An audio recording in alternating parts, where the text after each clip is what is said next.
This is the Balanced Advisor Podcast with Dr. Travis Perry, helping financial advisors like you achieve balance in their lives. Welcome to another episode of the Balanced Advisor Podcast. I am your guest, Dr. Travis Perry. Today I have with us Rodney Mogen. He has actually been in the industry since '99. And the crazy, great, amazing thing he did is he built a financial planning practice, 400 clients in the first year, and he grew it to 2,000. After that, he sold that to move into management. He opened up his own business in 2012 where he supports small business owners and financial advisors with their specific needs to be more balanced. With 2 doctorates and 5 masters, I welcome Rodney to the show. Thanks, Travis. Thank you for having me today. Yeah, you got me beat. You've got several more degrees than I have. And I love what you're about because it takes a lot to build a practice, but in the first year, to get to 400 clients is quite the feat. Tell us, how did you get into this industry? How did you, decide you wanted to be an advisor, and how were you able to be so successful right off? So I think a lot of it was some work and skill, but I think a lot of it was also a little bit of luck and timing in a way. So the way I got into the industry was I was going to go I was playing college basketball, but I was going to go play basketball abroad. And my last game in college, I had a pretty devastating injury. And when I woke up from surgery and from a coma and things like that, I was told that they weren't sure if I would walk again, let alone for sure never play basketball again. So I had to figure out what I was going to do with my life pretty quickly. And when I got out of the hospital, there was a job fair. So I crushed around the job fair, had literally put together my resume within 10 minutes and came across this company called IDS Financial Advisors. And we now know them as Ameriprise Financial. And I met a guy that turned out to be probably the most important person in my life for about 15 years, John Greiber. And we talked, and I always had a thing about finance. I needed a job. I needed something. And so went through all the steps, got in there, passed the tests. And in July of 99, I started as a financial advisor. I had no clue. Honestly, when I tell you, I had no clue what it took to be a financial advisor other than I had just passed all the licenses. And I remember the first day I'm on crutches, the manager of the office walked me around with my new friend, who is going to be my new office mate, who I just met that day. He's now one of my best friends. Put us down in our office that we were sharing together, gave us each 1,000 leads and said, set appointments. Well, I had a cast from my toe to my thigh, and I had that for another 6 months. So I wasn't going to get around walking around much. So I ended up dialing a lot. And every time I would get a no, I had my dad was in sales. I've seen sales before. I just said, well, if it's not right for you, do you know someone it is right for? And I would ask that question over and over and over again. Every time I was at the orthopedist office, every time I was getting an x-ray, I would ask, hey, I'm opening up a financial planning practice. What are you doing for your insurance? What are you doing for your retirement? And I would just honestly ask those questions. And the funny thing is I'm autistic, and I will call it limited verbal till I was 16. And it is still very uncomfortable for me to talk to people in a social setting. But if you give me a very specific thing about business or politics or economics, I can talk to that person all day long because I've really studied those different things. And so that's what I did was I didn't want to keep dialing. I wanted to have appointments. And so from the second week I was there, I brought in, I did 20 appointments a week. The goal was 15. And I saw, I was walking in with 20 set. I saw 15 to 16 a week, and I was blowing up the records. The funny part was about 5 weeks in, I was already better than most of the second and third years in the program. And my manager said, "You're too good. I know you're new, but I can't help you anymore because there's more people I have to triage." And so I just kept I feel sorry for probably the first 50 clients because I probably didn't do it right. But because I had to learn on my own. I was doing everything on my own, from the planning software to, what were the right strategies, investment strategies, things like that. So I just did a lot of research, a lot of things like that. And I think a lot of my clients knew I was new, but at the same time, I got a lot of true referrals where they said, you need to talk to this guy. This guy actually cares about you. I would spend 45 minutes to an hour in a meeting, but we wouldn't cover the whole financial plan. The implementation of a financial plan, and to this day for me, it is still 10 to 15 meetings. I will, part of it is my attention span, but part of it is also I want to make sure that I'm covering what is necessary. And so I will focus on, maybe it's insurance in one meeting, maybe it's retirement accounts, maybe it's an investment strategy or whatever.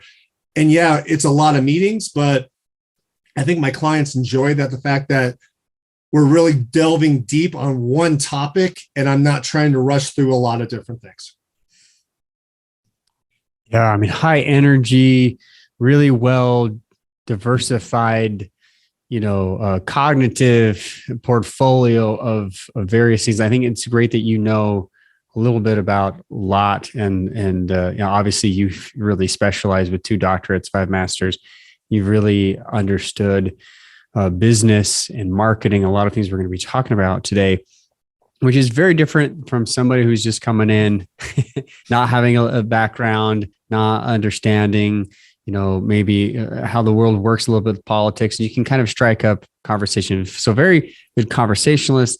The sales, the marketing piece, which quite honestly, coming through the insurance world, that's like the biggest piece right there. That's what they want. They need to see that that growth in sales.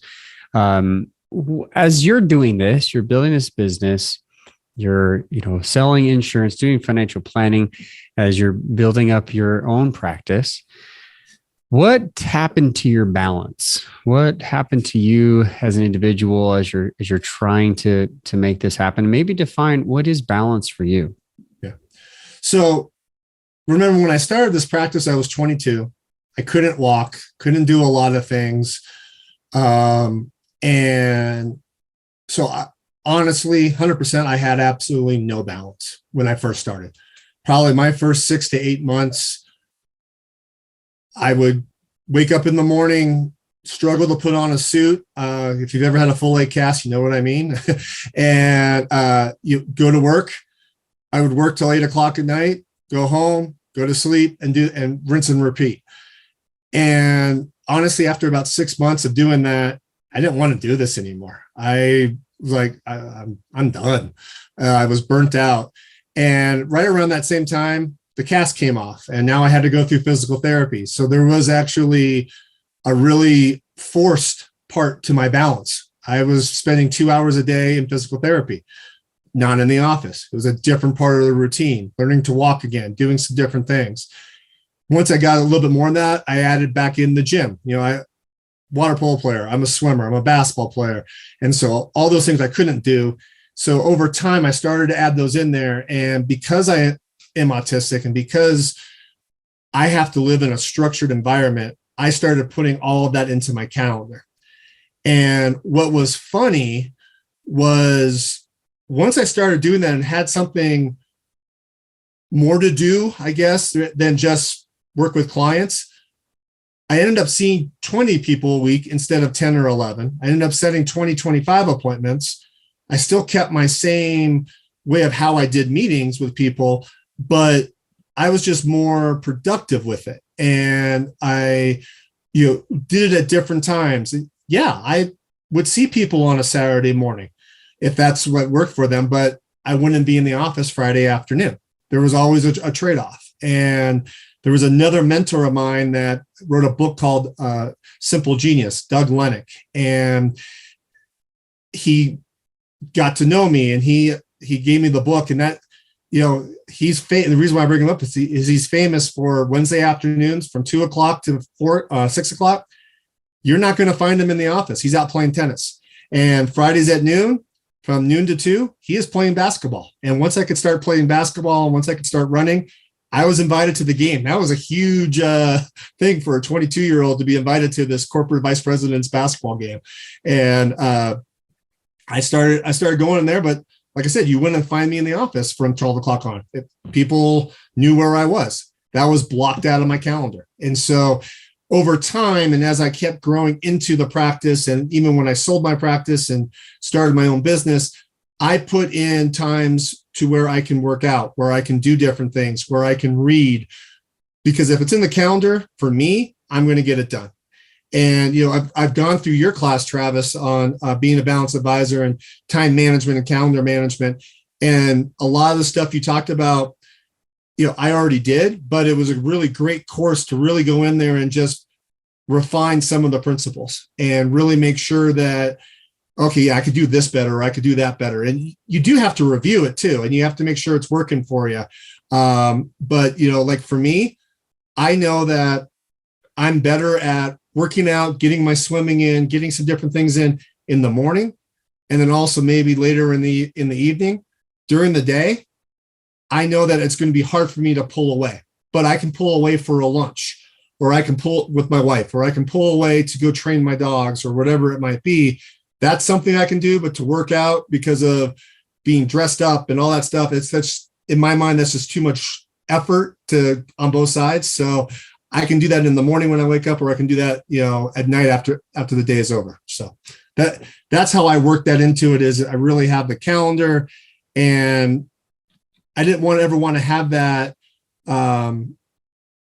What's it called? I didn't want to ever have that feeling of, I don't want to say depression, but just basically, why am I doing this? I enjoy what I do, and I don't want to feel that negativity again. So I really enjoy having that balance. And I will say I'm not perfect at it, but there's times where I get caught up, and I have to force myself, but there's just times where, I enjoy doing it.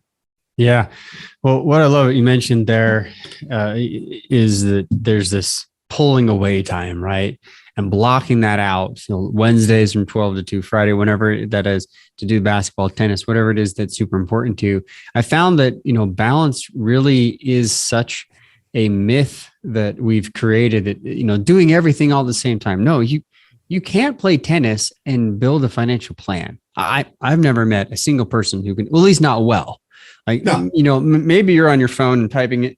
Like, it just doesn't work. Like, you can't do that. And it seems silly even talk about this, Travis. That's crazy. Yes, but at the same time, like, how many things are we multitasking and we're not really time blocking? We're not actually present for. Yet then we go through the motions, and afterwards we don't feel fulfilled. We feel empty and anxious and even depressed. Like, you brought some of that up. Like, hey, I think a lot of advisors struggle with this. Business owners too struggle with this because it's a constant achievement into the next thing. So, as an advisor yourself, and I know you're helping advisors too in capacities that we'll get into in a minute. How have you been able to scale your business while keeping that balance? Yep. So first thing is time blocking. That is absolutely critical. And knowing what are, to steal it from Stephen Covey, what are your rocks, your pebbles, all those different things, and really holding to that. It was actually funny. I was on a flight the other day and sitting next to two 27-year-old females, and they're married, and they were talking with each other, and somehow we got on the topic about how they just never feel like they can get anything done. And so I gave them that, and that was like, to them, that was like the most important thing in the world about, I can control my calendar.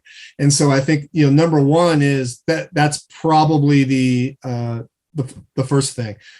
Number two, and I'm sure we'll talk about this in a little bit, is you got to have a strategic vision. You really have to have an idea of where you want to go, so that when you put something in your calendar, I always ask myself, if I put this in my calendar, is this going to help me get to where I want to go? Whether that's in 3 months, 6 months, a year, or whatever.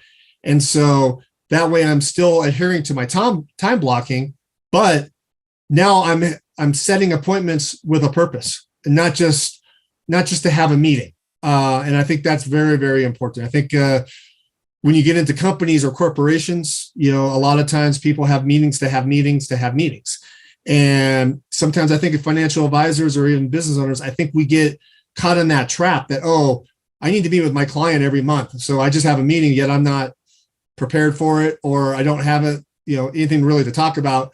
Well, then your client's eventually not going to want to A, refer you, B, they're not going to want to meet with you again, and C, you might have to go now replace that client with 3 more for all different types of reasons. So I think if you do things with a strategy and then you're very tactical about where you put them in, I think that helps. And for me, number 3 was probably the hardest thing I have ever done in my life. And when I say it, you're going to say, oh, it's not that hard at all, especially when I know the team that you have, but that is actually building a team. And being autistic, being someone that needs to control things and have a structure, that's hard to bring people in for me. And so I have brought someone in. I am looking to bring a second person in and giving them certain tasks. And what's funny is you talk to other financial advisors, the funny thing, the thing they always want to give up first is talking to clients and talking to prospects. They don't want to do that. They want to give that up. They want to hand that out to a scheduler. No. I like doing that. I like actually going and hunting. What I don't like doing a lot of times is the service work, or is the back office stuff, is the tracking, the different things like that.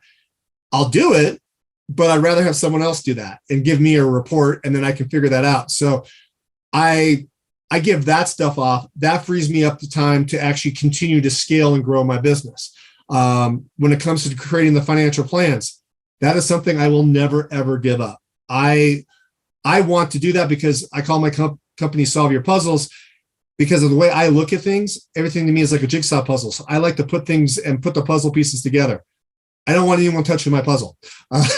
And so, but in order to do that, if it's going to take me 4 hours to solve a client's puzzle, I got to have someone do all the other stuff that I can't do during those 4 hours.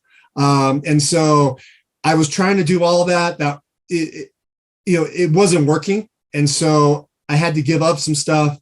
And then, but the first thing was I actually had to convince myself that I needed to give that up. And that was probably the hardest sale I ever had to make. This brings up a really good point of we all have strengths. We all have weaknesses. We all have abilities, right? That make us who we are. And Rodney, you embrace it. Like, hey, this is what I'm struggling with. And I know I control stuff. So it's difficult for me to A, build a team, and B, hand off those things that you maybe just want to, hold on to. I talk very much about, building your work sweet spot. And I know you've kind of done some of that work where what is it that we really need to be involved in? What are the top 5 things at work? Be more streamlined so that you can spend more time doing the things you love doing. But I think most advisors and business owners, it becomes an all-consuming thing, and they never plan to have those boundaries. So they don't give it up. They don't get outside of work, and they can easily become a workaholic.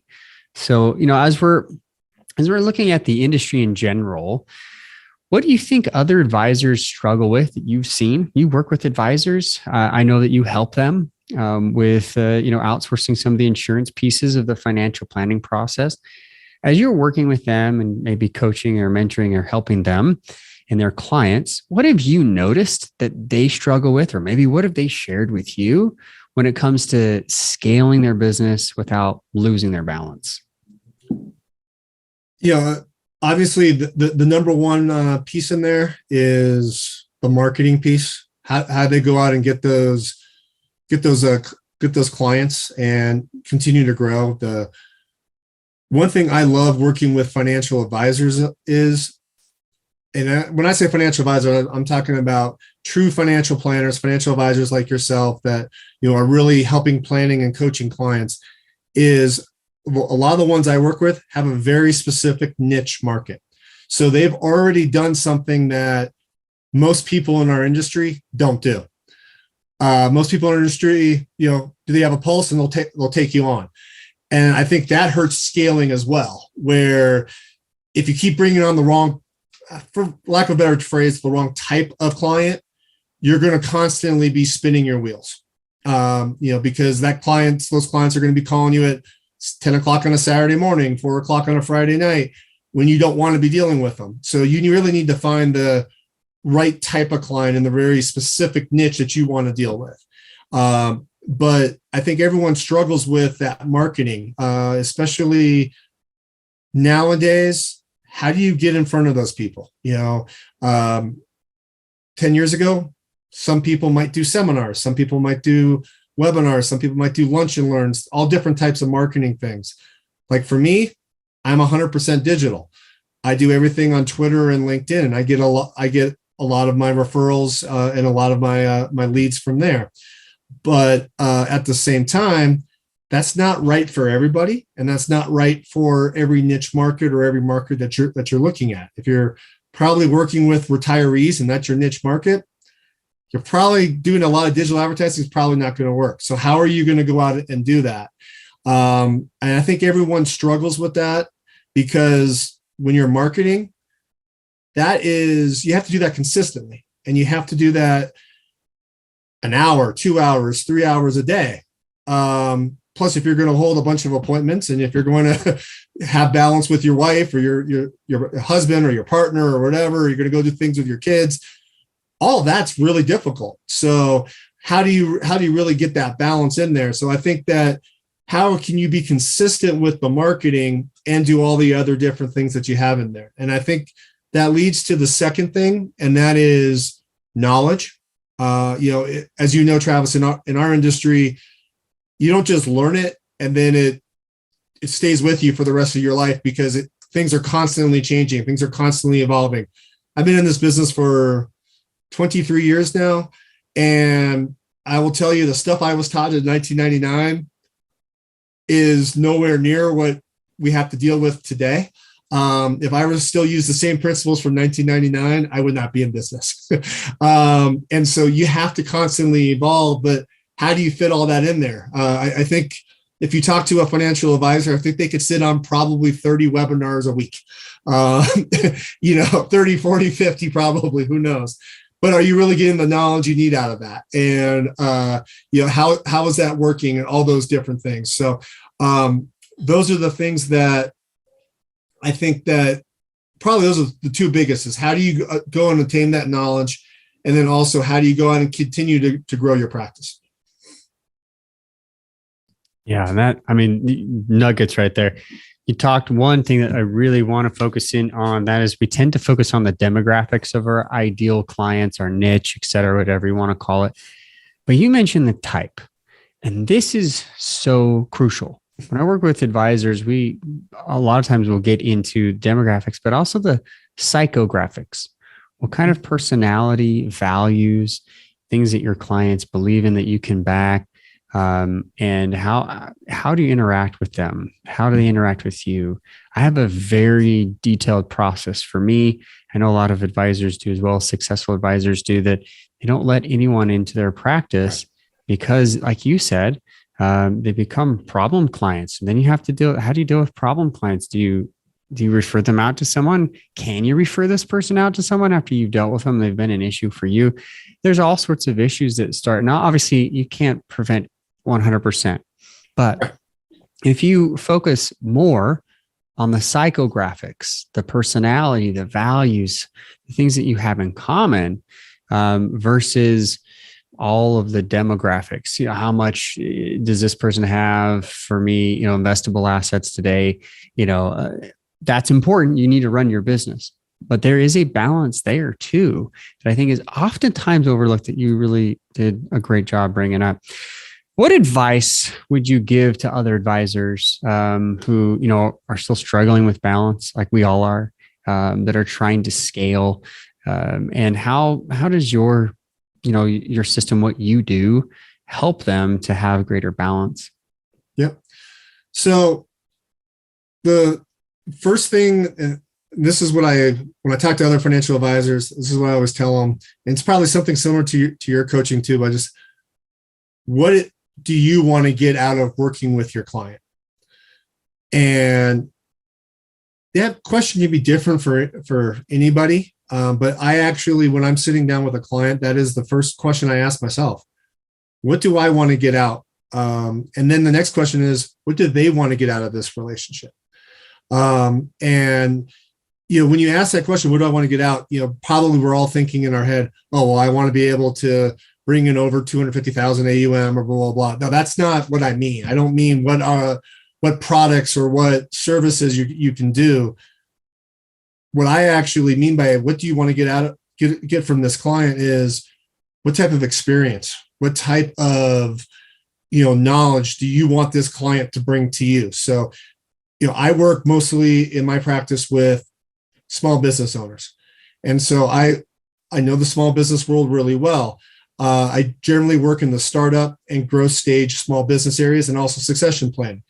But, when I'm sitting down with a small business owner, maybe it's, I live in Austin, so maybe it's someone that has started a tech company. So I might want to learn, all right, I want to get from this client how I can really understand the semiconductor industry or something like that, so that I can maybe build that into that industry a little bit more. So those are the things that I want to get from the client. I want to get some type of knowledge I don't already have. If they can't really give me that, then it's not going to be a good fit, because I want to be able to impart some knowledge to them. I want them to be able to impart some knowledge to me. So I always like to feel like I'm learning. To me, the AUM, the insurance, all those different things will come if you do your job right. If you do build the relationship right. But for me, I really want to make sure that I'm pulling something out of it that's going to better me.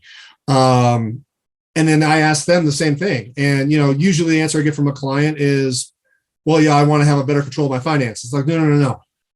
What do you want to get from me? Maybe it's my basketball knowledge. Maybe it's my swimming knowledge. Maybe it's, my political knowledge and the fact that I'm lobbying at the state houses and different things like that all the time. Because I'm going to give you the financial knowledge. What else do you want to pull from me? So I think that is really and it goes back to what I just said earlier about having strategic vision. What do you see your practice at? And how do you see your practice really being? And then, that's how you start to really figure out the type of client you want to work with. The funny thing is, take any personality tests. I do not test very well in the analytical piece. Okay. However, I would say probably 85% of my clients are analytical. And the reason being is because I can explain really well to them. I can break things apart, and I can make the complex simple for them. It's easy for me to work with an expressive, or it's easy for me to work with, some other types of different things. But the analytics, most people don't want to work with because they got to go through all the numbers. I just do that naturally, even though on a test, I would probably be more expressive and more driver when I take it, just because a lot of the stuff that if someone is explaining things to me is going to bother the what out of me. But when I'm working with people, I'm just naturally explaining things and I'm breaking complex to simple. So I'm going to attract a certain type of amiable and analytic more than that. So I think it really comes down to what type of practice do you want? And then how do you kind of build from there? Yeah. Great advice. Appreciate you today being able to talk about balance and scaling, the struggles, what you've done well, and being able to give back to this industry. If you like this episode, share, subscribe, reach out to Rodney. Rodney, if advisors want to reach out to you to potentially work with you or gain support from what you're doing, what's the best way to do that? Best way is just to call me on my cell phone, 512-680-6851. Very simple, right? Phone call. Yep. Phone call or text, yeah. but yeah, that's the best way to get a hold of me. Love it. Well, we'll have details and your website and things in the show notes. Thanks again for being on the show, Rodney. Thanks again, listeners, for being a part of the Balanced Advisor show. This podcast has been rated in the top 25 financial advisor podcasts in the country. So we're grateful to have that as just a beginning podcast as we're going and we're acquiring these, listeners. It's so important that we continue this. So share this with somebody who needs to hear it. And thanks again, everybody. Remember to live life on purpose. Thank you, Travis.